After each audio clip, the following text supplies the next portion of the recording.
Nah, berikutnya ini adalah masalah-masalah yang terjadi di dalam penilaian kinerja. Ini seringkali terjadi. Kebanyakan kan orang kita itu kalau disuruh menilai itu nggak enakan. Bener nggak? Disuruh menilai. Ya, Yang betul. keluar hasilnya baik-baik-baik aja terus gitu. Nggak tega gitu kalau mau dinilai. Padahal aslinya enggak. Dia sendiri sebenarnya nggak puas gitu ya dengan pekerjaan timnya misalkan gitu, tapi dia tidak tega gitu. Akhirnya ketika disodorin form untuk penilaian kinerja yang dicentang baik-baik semua, benar nggak? Itu seringkali terjadi ya, itu menjadi masalah. Itulah masalah yang seringkali akhirnya penilaian kinerja itu tidak efektif jadinya. Jadi penilaian kinerja itu akhirnya tidak menghasilkan sesuatu yang digunakan oleh perusahaan ya untuk pengambilan keputusan yang strategis, artinya yang bisa membantu perusahaan ini untuk lebih maju ke depannya. Ya gimana orang aslinya karyawan ini seharusnya dia tidak perform, tidak bagus kinerjanya, tetapi atasannya nilai dia bagus-bagus terus gitu, sehingga kan tidak ada alasan oleh perusahaan untuk tidak meneruskan karyawan ini. Harusnya karyawan ini ya udah tidak usah diteruskan, karena apalagi misalkan masih dalam masa kontrak gitu ya, harusnya kan bisa diganti aja dengan yang baru gitu kalau memang dia tidak perform. Tetapi karena atasannya memberikan nilainya bagus-bagus-bagus, nah perusahaan dalam hal ini bagian SDM yang nggak bisa apa-apa juga, akhirnya diteruskan. Baru nanti masalah di kemudian hari gitu ya, menjadi beban buat perusahaan. Itu yang sering kali terjadi gitu. Nah, itu tadi ketidaknyamanannya si penilai ya, ketidaknyamanannya si penilai. Jadi penilai itu atau atasannya kan dalam hal ini itu ya itu dia nggak merasa nggak enak gitu. Padahal seharusnya kalau dia sebagai leader udah dia harus menempatkan posisi yang sebenar-benarnya, harus yang objektif gitu ya. Nah, secara objektif gitu ya. Lalu ada juga istilahnya di dalam penilaian kinerja itu terjadi halo effect. Halo effect. Halo effect itu artinya mengeneralisir unsur positif dan salah satu aspek kepada seluruh aspek kinerja. Jadi artinya kalau satu aspek penilaian ya misalkan secara kualitasnya dia bagus, itu bagus aja semua udah gitu loh di poin-poin yang lainnya. Nah, itu halo effect. Kebalikannya itu adalah on effect, ketika dia melihat ada karyawannya ya dinilai ini kurang, dia kok sering terlambat ya, berarti dia jelek, ya udah jelek semua tuh nilainya. Nah, itu on effect, itu nggak benar juga caranya kayak gitu gitu ya.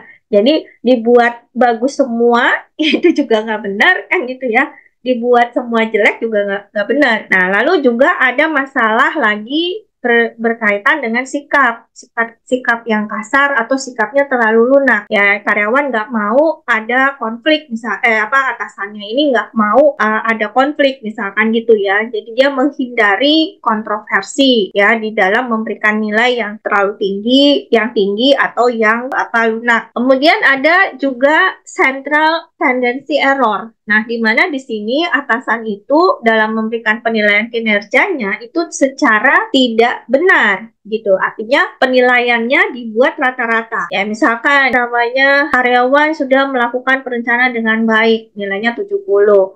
Terus kedisiplinannya baik 70. Semua dibuat 70. Nah, itu berarti apa? Terjadi yang namanya central tendency error. Itu dibuat rata-rata. Nggak bisa juga seperti itu ya. Terus bias perilaku terakhir. Artinya di sini ketika melakukan penilaian, atasannya itu hanya melihat perilaku karyawan yang menjelang penilaian. Nah, biasanya nih kan kalau penilaian kinerja ini sudah dibuat secara rutin ya, setahun 2 kali misalkan, semester 1 dan semester 2 misalkan gitu ya. Nah, menjelang penilaian kinerja ya biasanya di akhir-akhir semester 1 tuh misalnya di bulan Juni, nanti di semester 2 tuh di Desember misalkan gitu ya. Nah, biasanya di bulan-bulan mendekati penilaian kinerja, ini udah berubah semua nih perilakunya, sok baik semua ceritanya gitu. Kenapa? Karena udah mau dinilai gitu. Nah, ini juga bisa terjadi gitu ya. Nah, itu akan yang ada muncul yang namanya bias ya, bias perilaku terakhir gitu ya. Ada juga bias yang pribadi sifatnya atau secara stereotype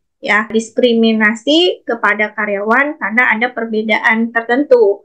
Jadi misalkan karyawan ini dia seorang perokok misalkan gitu ya. Nah, itu menurut si atasannya, karena atasannya tidak suka melihat orang ngerokok, akhirnya dinilai kinerjanya rendah ya. Nah, itu seperti itu juga menjadi bias pribadi. Lalu ada juga masalah manipulasi evaluasi, di mana atasan ini dia ingin, nah ini ada unsur like and dislike. Jadi misalkan karyawan ini suka nih sama si atasannya nih suka nih sama satu karyawan ini gitu ya, dan dia ingin menaikkan jabatan si karyawan ini gitu. Padahal sebenarnya karyawan ini tuh kinerjanya nggak bagus-bagus amat, tapi dia bisa memanipulasi evaluasi itu jadi bagus akhirnya gitu. Kemudian yang nomor 9 itu adalah masalah yang muncul dari karyawan, yaitu dari kecemasannya si karyawan. Itu juga bisa menimbulkan masalah gitu ya di dalam penilaian kinerja. Seperti itu. Oke.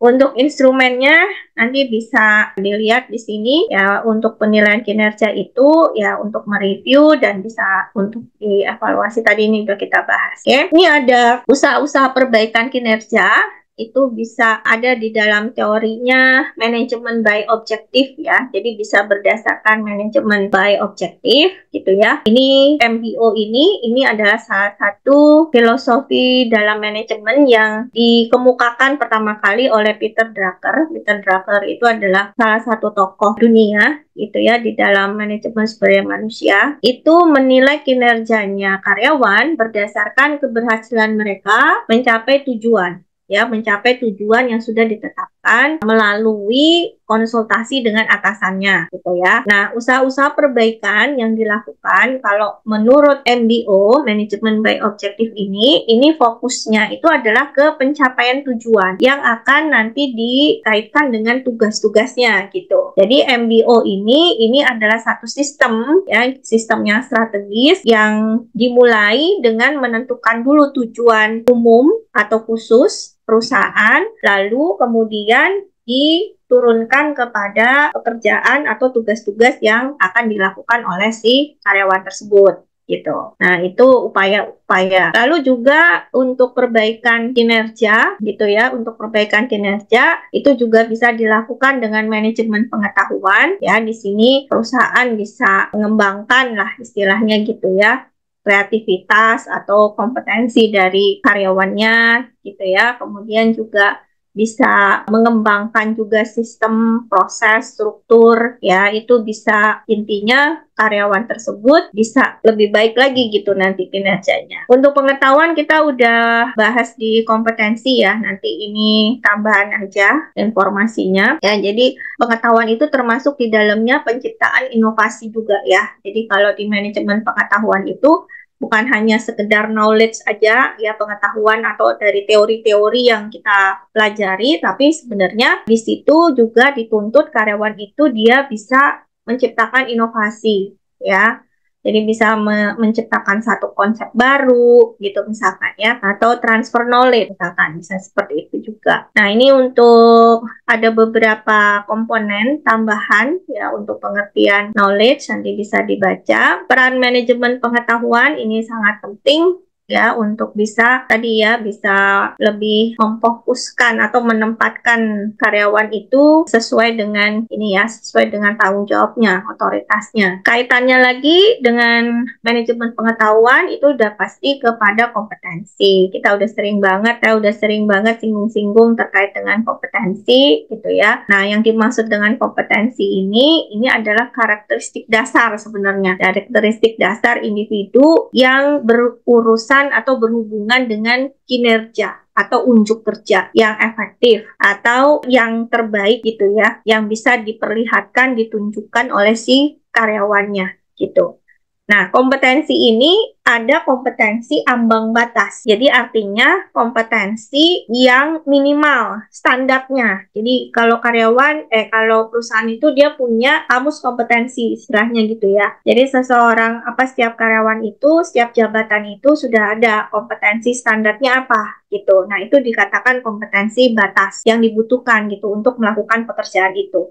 di luar itu ya ada tambahannya, itu berarti kompetensinya bisa di atas itu gitu, di atas rata-rata seperti itu gitu ya. Makanya di sini kompetensi itu dipercaya sebagai faktor kunci keberhasilan seseorang di dalam pekerjaannya. Nah, ini sangat erat kaitannya dengan keberhasilan karyawan gitu ya melakukan pekerjaannya. Jadi kinerjanya itu sangat bergantung kepada kompetensinya gitu ya.